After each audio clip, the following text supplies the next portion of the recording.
অনেক সকাল সকালে বের হয়েছি, আরও সকালে বের হওয়া যাইত। এটা আমাদের এলাকার রাস্তা।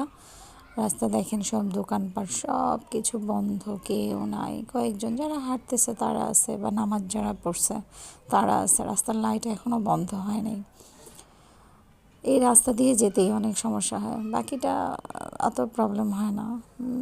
ঢাকা ভার্সিটি এরিয়া গেলে একদম পুরা নিরিবিলি, ওখানে হাঁটতে আরও বেশি মজা লাগে। তো একটা মুভি দেখলাম, সেটা হচ্ছে লাকি ভাস্কর। ও বাবা, ছবি দেখে তো আমি পুরাই মুগ্ধ। কি জানি আমার কণ্ঠ বোঝা যাচ্ছে কি না, কণ্ঠ বুঝে একদম বসে গেছে, কেমন জানি শোনা যায়, ঠিক না? তো পরপর কয়েকদিন হাঁটতেছি, প্রায় 10 কিলোমিটার 12 কিলোমিটার হয়েই যায় প্রতিদিন। মানে পা আমার ব্যথায়। এটা হয় অনেক দিন পরে হাঁটলে, যেহেতু এখন অনেক দিন পরে রেগুলার হাঁটতেছি, এই কারণে ব্যথাটা কয়েকদিন থাকবে। আবার হাঁটতে হাঁটতে ইউজ টু হলে তারপর ব্যথাটা আস্তে আস্তে কমবে।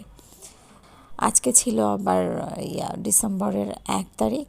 তো মানে বিজয় র্যালি, চারপাশে একদম ভরা মানুষ, সবুজ লাল সব কিছু পরে এসে সবাই বসে আছে, বা গান টান গাবে, এরকম পরিস্থিতি সব জায়গাতে।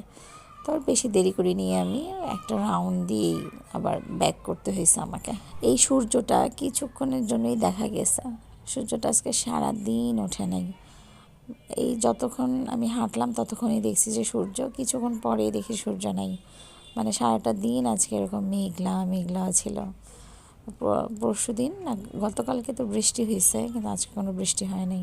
এই যে রেলিটা দেখা যাচ্ছে ভিতরে, মানে ভিতরে আরও, আর এত সাউন্ড, সব ঢোল ঢাক করে নিয়ে আসছে, একদম সবাই মজা করতেছিল। ভালোই লাগে না এরকম? আমার এগুলো দেখে মনে হয় যে আবার পড়াশোনা শুরু করে দিই, আবার পড়ি, ভাল লাগে আমার কাছে।